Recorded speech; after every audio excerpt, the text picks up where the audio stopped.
Deus seja louvado por esse dia, pela sua vida, por essa palavra. Atos 2, versos 42 a 46. Atos 2, 42 a 46. Eles se dedicavam ao ensino dos apóstolos e à comunhão, ao partir do pão e às orações. Todos estavam cheios de temor, e muitas maravilhas e sinais eram feitos pelos apóstolos. Todos os que criam mantinham-se unidos e tinham tudo em comum. Vendendo suas propriedades e bens, distribuíam a cada um conforme a sua necessidade. Todos os dias continuavam a reunir-se no pátio do templo, partiam o pão em suas casas e juntos participavam das refeições com alegria e sinceridade de coração. Amados, essa era a igreja logo após a descida do Espírito Santo. À medida que a igreja recebeu poder, a Bíblia diz o poder que desceu sobre eles, a igreja começou a demonstrar essas características que revelavam saúde espiritual. Esse foi o início da igreja, uma igreja cheia de poder. Eles se dedicavam ao ensino dos apóstolos. Primeira coisa que eu quero destacar nesse texto, essa palavra é breve, mas ela é importante. Muito importante. Eles se dedicavam ao ensino dos apóstolos. O crescimento dessa igreja vinha depois do ensino que eles recebiam. Eles precisavam entender a razão da fé que eles tinham. Você tem tido esse compromisso com a palavra de Deus? A Bíblia segue no mesmo texto dizendo: eles se dedicavam à comunhão. E o que é comunhão? Eu fiquei anotando aqui, pensando, fortalecimento mútuo é comunhão.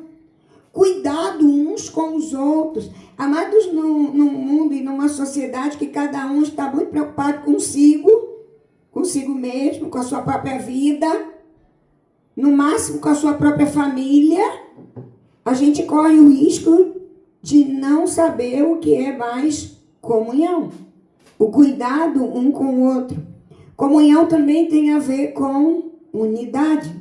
Está no mesmo propósito.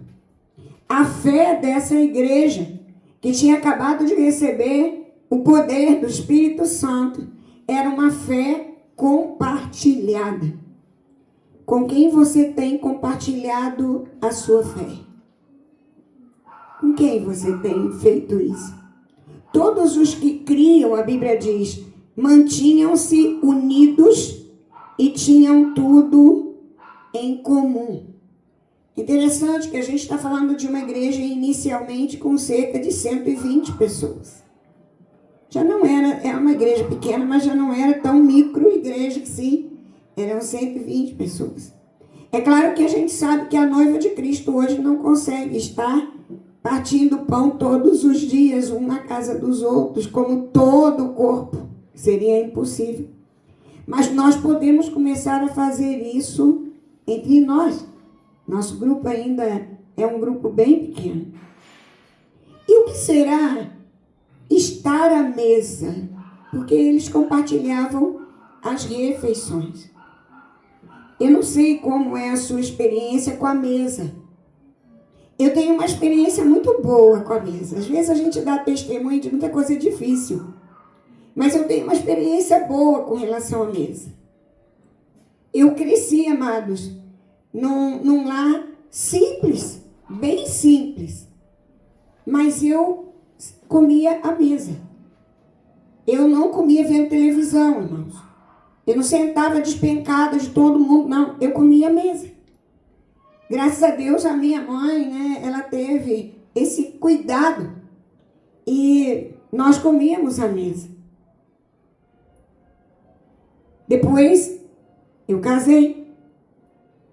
E nós comemos à mesa. Nós temos esse hábito. Nós não comemos em outro lugar. Todos os dias que o diácono João Luiz está em casa comigo, café da manhã, almoço, janta, nós oramos juntos e nós partilhamos a refeição juntos ali. Ele me ajuda, eu também, e nós fazemos isso. Mesa na minha vida é comunhão. Mesa na minha vida é amor. Mesa na minha vida é compartilhamento. Mesa na minha vida é aliança. E aí, dentro da palavra de Deus, a gente vê a mesa da ceia, a mesa ágape, como hoje é o culto ágape, o culto de comunhão. Mesa é comunhão, é nós estarmos reunidos ali à volta da mesa, compartilhando vida. Hoje, quando nós recebemos a pessoa que nós orientamos de manhã, nós o fizemos na mesa, né? Nós sentamos aqui à mesa e ficamos juntos. A mesa é um lugar importante. Estar à mesa é desenvolver relacionamento. Como é que é a mesa da sua casa? Ela é compartilhada? Ali vocês oram? Ou é uma mesa para comer correndo, sair correndo, né? Mesmo nos fins de semana? É lugar de comunhão ou a mesa é lugar de confusão? Porque tem lugares que a mesa é lugar de confusão. Não sabe sentar junto, quando senta, um espeta o outro.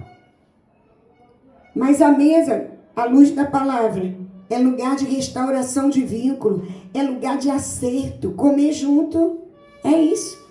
Comer junto tem a ver com isso. A Bíblia diz no Salmo 23, prepara-me uma mesa na presença dos meus adversários, em outras versões, inimigos. Significa que às vezes nós vamos ter dificuldade e tribulação à mesa. Mas nós precisamos aprender em Cristo a superar essas dificuldades. A mesa deve refletir a presença de Jesus. Hoje nós vamos compartilhar da mesa. E ela deve refletir o quê? Cristo. Por isso a gente coloca uma toalha, né? Fazendo um formato de cruz. Porque o que nos une, o que nos aliança é Cristo. E o pão e o suco lembram o quê? Não só da ceia, mas quando você senta a refeição para compartilhar pão e suco, você está falando de Jesus, da nova aliança. E Jesus disse que ele e o Pai são um. E nós devemos ser um com ele. Em sua casa, Jesus tem lugar à mesa? Com o quê? Você chama Jesus? O texto segue dizendo: eles se dedicavam ao partir do pão e às orações. Uma igreja que rompe, amados, na presença de Deus é uma igreja que ora.